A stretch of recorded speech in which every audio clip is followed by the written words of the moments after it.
Fala pessoal, tudo bem? Voltando aqui, como prometido, resolução de mais questões. Deixa eu voltar aqui, ajeitar tudo para ficar top, beleza?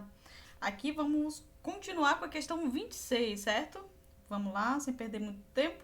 E nada, já fizemos já as 25 primeiras questões dessa prova. Muito boa, poucas questões assim que nós tivemos que parar para poder pensar mais, ou então questões para dizermos que são mais complexas, mais difíceis. Enfim, muito boa a prova até agora, certo? Questão 26, vamos lá. Um homem de 67 anos com histórico de doença pulmonar obstrutiva crônica e uma DPOC e tabagista 50 anos é levado à unidade de pronto atendimento com desconforto respiratório, tosse e confusão mental há 2 horas. O familiar relata que nos últimos 5 dias houve piora progressiva da dispneia e aumento do volume da expectoração. Piora da dispneia e volume da expectoração, aumento do volume da expectoração. Além da mudança no aspecto dessa secreção, que passou de um amarelo, olha só, claro para um verde escuro. Isso aqui já configura o quê? Já é uma infecção, certo? Ao exame físico, encontra-se torporoso com extremidades cianóticas. Isso aqui é muito importante. O paciente ele já está torporoso com extremidades cianóticas e com sibilos e estertores difusos em todos os campos pulmonares. Em ambos os campos pulmonares, no caso. Aqui, se o paciente ele já chega para você, aí na sua unidade de saúde, torporoso e extremidades cianóticas, ou seja, a gente já imagina, ou seja, esse paciente já é um paciente com critério aí para internação, sim ou sim, certo? Ainda mais um paciente com um antecedente importante. Ele é um paciente com DPOC, certo? Que já está evoluindo aí para uma pneumonia, muito provavelmente, já com mudança no padrão aí de coloração da expectoração. E um paciente que já chega cianótico e torporoso. Então, esse paciente a gente não pode mandar para casa com tratamento ambulatorial. Sim ou sim, o tratamento já vai ser internação. Já é uma das... na verdade, já é a primeira conduta aí a ser escolhida, certo? Considerando a situação apresentada, a condição clínica desse paciente deve incluir obrigatoriamente corticoterapia. Então, ele já te dá aqui a resposta. E o que complementa essa corticoterapia? Sistêmica e acompanhamento ambulatorial, bem, o paciente ele já está aí com uma certa gravidade, né? Ele já está muito provavelmente aí com uma pneumonia, uma exacerbação aí do quadro dele de DPOC, que a gente já vê que ele já está com sibilâncias, estertores, ou seja, ele já está aí com todo um compromisso sistêmico, certo? A gente não pode mandar esse paciente para casa. Falsa. B. Inalatória e acompanhamento, no caso corticoterapia, inalatória e acompanhamento ambulatorial, tampouco. Corticoterapia inalatória e internação hospitalar, ou seja, não exatamente porque, no caso dele, o critério dele já é para sistêmica, certo? Muito provavelmente esse paciente ele já está com uma dificuldade respiratória acentuada, então a biodisponibilidade dele no nível ali pulmonar para corticoterapia já está reduzido, certo? Então, a letra D é a que melhor responde, certo? Sistêmica e internação hospitalar. A gente pode usar o quê? Uma hidrocortisona no paciente, uma dose de ataque de 500 miligramas, certo? Principal indicação, o paciente já no quadro, com esse quadro e com já uma repercussão sistêmica importante, a gente precisa fazer uma corticoterapia mais invasiva, né? Não mais invasiva, mas começar um tratamento ali já com mais força, mais severo, certo? Um tratamento mais agressivo, essa palavra que eu estava buscando, tá certo? Show 26, boa demais. Vamos agora para 27.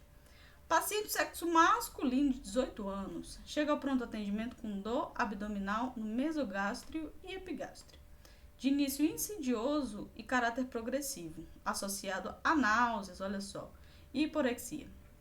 A evolução do quadro tem cerca de 24 horas. Ao exame físico, a dor abdominal é exacerbada pela tosse.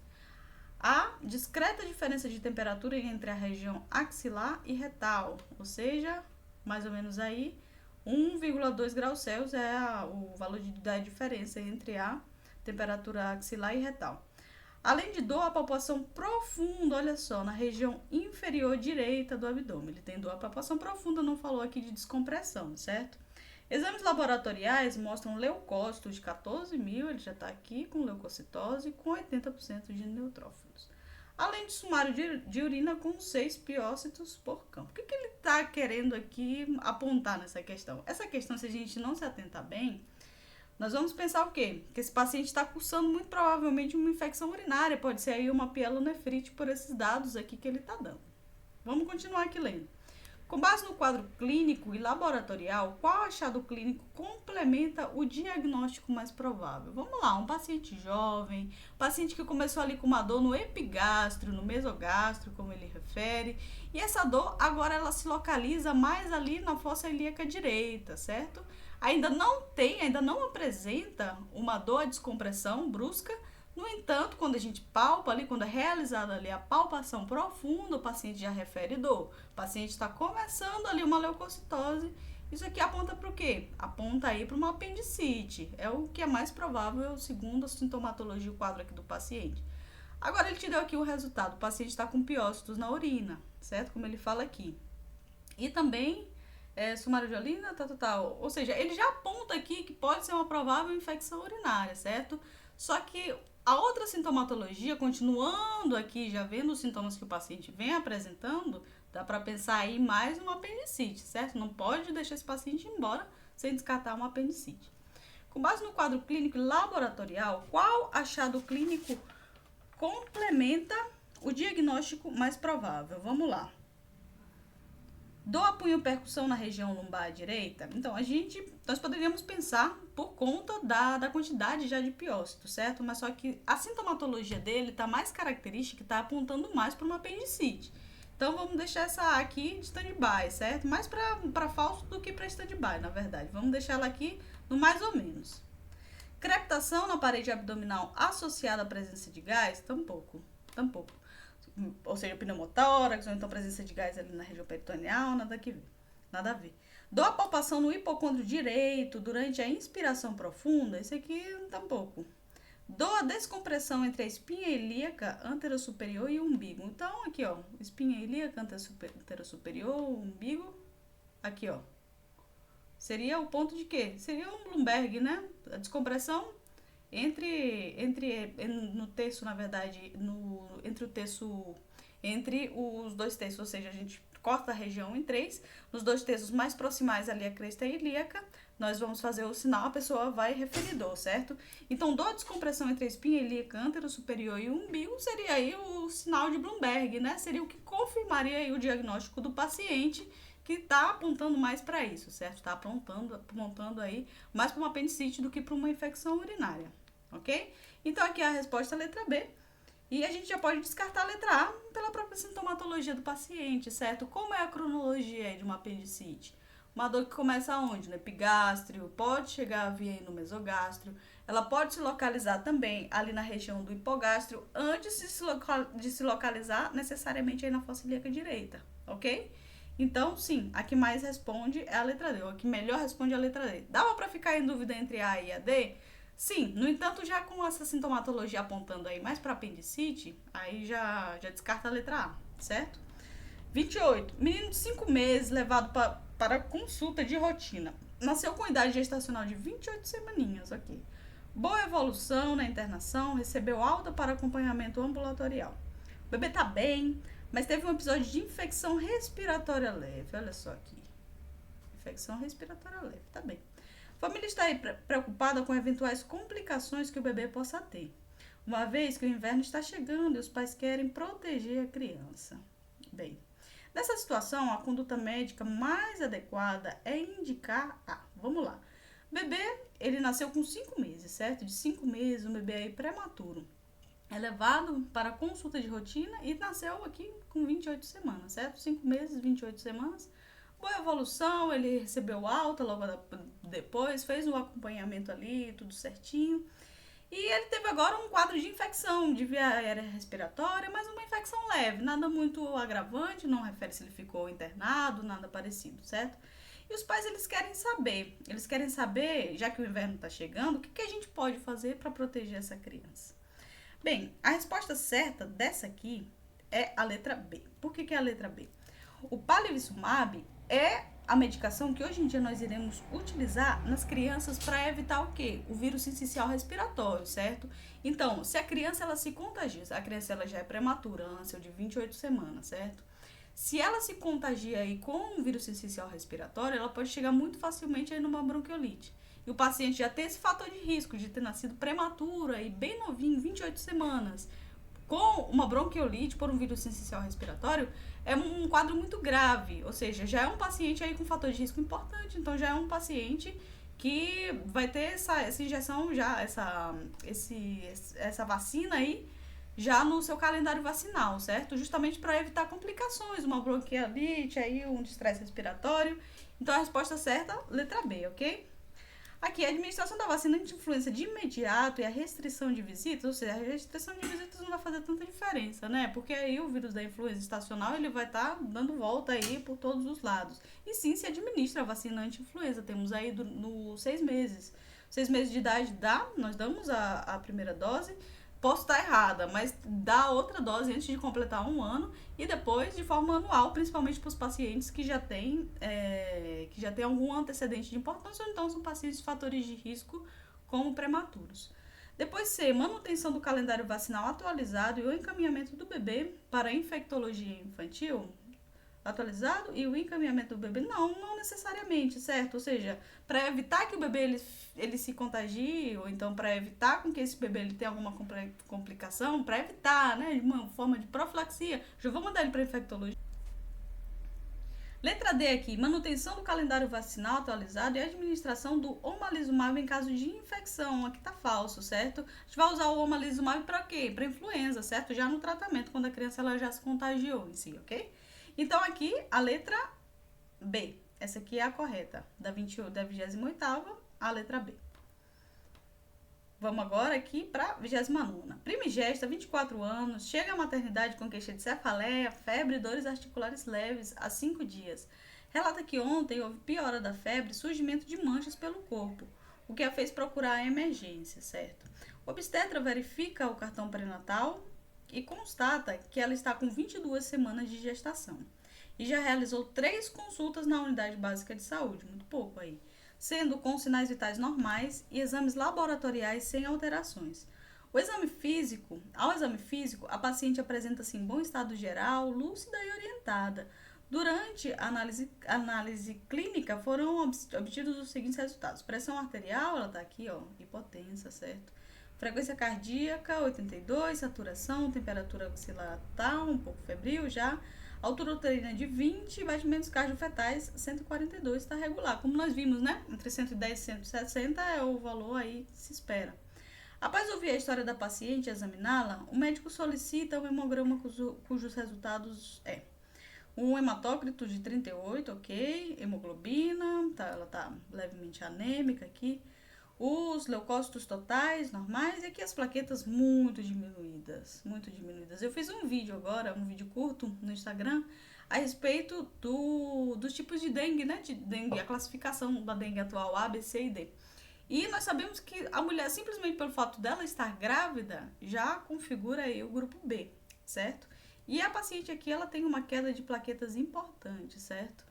O que configura essa queda de plaquetas? É uma dessas doenças aqui, que é muito característico de quê? Da dengue. Aqui a gente já responde com a letra A, sim ou sim. Internar imediatamente a paciente, iniciar a hidratação venosa, dipirona endovenosa e realizar o controle diário de plaquetas. Essa aqui tá certa. Eu não diria nem só o controle diário de plaquetas, mas também o hematócrito. Precisa ir realizando o hematócrito seriado da paciente, ok? Chikungunya é o homem que se curva, ou a pessoa que se curva, muita dor articular, ok? Zika, coloca a paciente em leite de observação clínica. Zika é aquela febre importante, né? Uma febre muito importante e o risco de microcefalia aí pro bebê. E febre Oropouche, muito importante Oropouche, a gente vai falar sobre ela depois.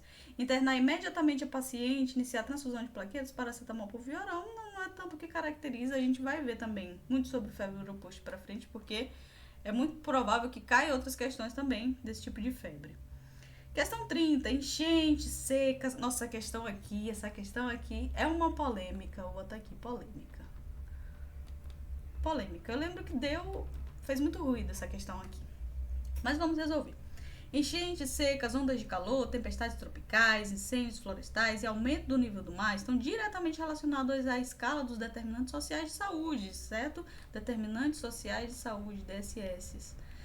Esses fatores podem levar ao aumento de doenças cardiovasculares, entre outras alterações. Considerando a interferência desses fatores, assinale a alternativa correta com relação às ações de promoção de saúde. Vamos começar pela última, aqui por baixo. As atividades de educação em saúde acerca do estresse climático são desaconselháveis. As atividades de educação em saúde acerca do estresse climático são desaconselháveis na escola? Isso aqui a gente já coloca falso, né? Só de ver esse comecinho dela aqui. A elevação da pressão arterial é um efeito comum das ondas de calor.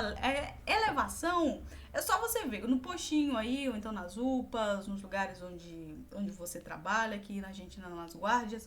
Quando a pessoa sofre por uma onda de calor, chega um paciente ali que vem aí por uma crise gerada por uma onda de calor, ele não vem hipertenso, geralmente ele vem o contrário, justamente hipotenso. Então, seria justamente o contrário dessa alternativa aqui, ok? Das ondas de calor, ou seja, a hipertensão, ela não é um efeito comum das ondas de calor, o mais comum é a hipotensão.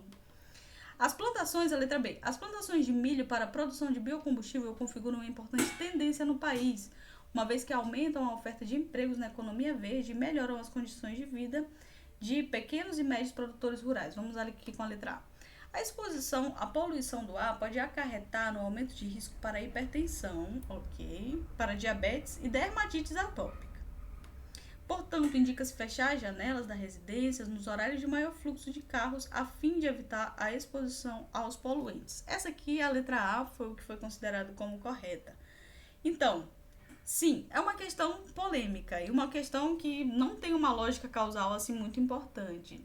Tudo bem, tem hoje em dia alguns estudos que falam a respeito disso e que referem que sim, ou seja, o aumento, a poluição do ar, ela pode aumentar, sim, indiretamente o risco de hipertensão, diabetes e dermatite atópica, certo?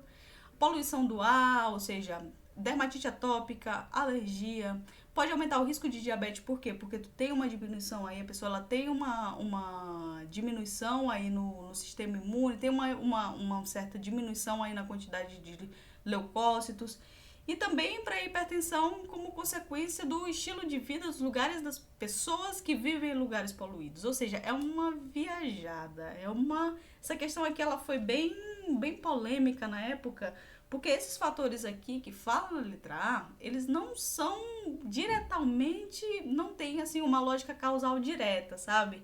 É uma coisa que puxa a outra, digamos. Por exemplo, uma pessoa que mora em um lugar onde tem muita poluição, uma pessoa que vai comer mais besteira, é uma pessoa que vai ter maior propensão. Isso aqui sim, tem maior propensão a ter uma dermatite atópica, a desenvolver uma asma, a desenvolver uma alergia. Isso aí sim, faz sentido. Só que as demais aí fica ali no limbo, né? A letra B, por que ela não seria correta? As plantações de milho para a produção de biocombustível configuram uma importante tendência no país, uma vez que aumentam a oferta de empregos na economia verde e melhoram as condições de vida de pequenos e médios produtores rurais. Seria o contrário, né? Elas não vão melhorar. As grandes plantações de milho para biocombustíveis, eles são em larga escala, então eles vão aí diminuir o comércio local ou então a disponibilidade de recursos financeiros para o produtor rural local, certo? Então essa daqui seria falsa, a letra A, certa sim, mas com muitas aspas, sabe? Assim, eu iria por eliminação mesmo nessa A. E é isso aí, pessoal, espero que vocês tenham gostado. Beijão, fiquem com Deus e vamos partir para a próxima.